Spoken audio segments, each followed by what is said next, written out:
కాబట్టి 2వ వచనాల్లో చూస్తే, మీరు ఆశించున్నారు కానీ మీకు దొరకటం లేదు, నరహత్య చేయుదురు, మత్సరపడుదురు, దాన్ని సంపాదించుకొనలేరు, పోట్లాడుదురు, యుద్ధము చేదురు కానీ దేవుణ్ణి అడగనందని మీకేమీ దొరకటం లేదు అంటున్నారు. సంపాదించుకోలేకపోతున్నారు, పోట్లాడతారు, యుద్ధం చేస్తారు, నరహత్య కూడా చేస్తారు, కానీ మీకు ఏమీ దొరకటం లేదు అంటుంటే, ఈ రకంగా సొంత ఆశల కోసం అందరూ సొంత కార్యాల కోసమే చూస్తుంటే, దావీదు మాత్రము తన కష్టస్థితిలో ఇక్కడ ఏం చేశాడో 2వ వచనంలో చెప్తున్నాడు. నేను బహుగా ప్రయాసపడి నా దేవుని మందిర నిమిత్తము విశేషముగా సంపాదించితిని అని చెప్పాడు. ఇక్కడ ఏమిటి సంపాదించాడు? ఇక్కడ సంపాదనలే 2వ వచనాలు, ఇక్కడ సంపాదనలే అండి. ఏమేమి బంగారు పనికి బంగారమును, వెండి పనికి వెండిని, ఇత్తడి పనికి ఇత్తడిని, ఇనుము పనికి ఇనుమును, కర్ర పనికి కర్రలను, గోమేద రాళ్ళను, చెక్కుడు రాళ్ళను, వింతైన వర్ణము గల పలు విధమైన రాళ్ళను, మిక్కిలి వెలగల నానా విధమైన రత్నములను, తెల్ల చలువ గల చలవ రాయి విశేషముగా సంపాదించి తన సొంతం కోసం సంపాదించుకోలేదు.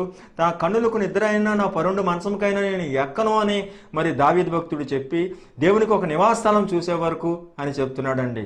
కాబట్టి అండి, మనం అన్ని విషయాల్లో దేవుడి విషయంలో మొదట నీతిని రాజ్యాన్ని వెతికేవారుగా, ఈ మందిరం పాడై ఉండగా సరంభ వేసిన గుడారంలో నివసించుచున్నారే అని చెప్తుండగా, మనం ఇక్కడ దావీదు కూడా చలవరాతి మేడలో ఉండి అక్కడ దేవుని యొక్క గుడారంలో ఉన్న మందసం గురించి ఆలోచించి నిబంధన చేసుకున్నాను, నా కన్నులకు నేను నా మంచం ఎక్కనని కూడా నిబంధన చేసుకొని పలు విధమైన రత్నాలు, వెలగల రాళ్ళు, బంగారాన్ని ఆయన విశేషంగా సంపాదించితిని అని చెప్తున్నాడండి.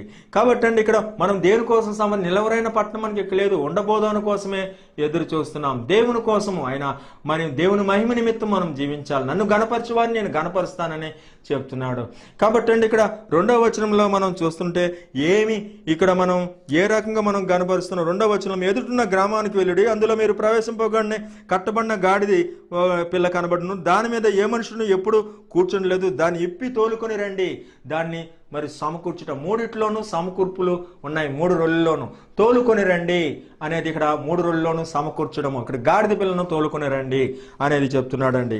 కాబట్టి అండి, ఈ 3 రొల్లుల్లోనూ సమకూర్చడం గురించి ఉంటే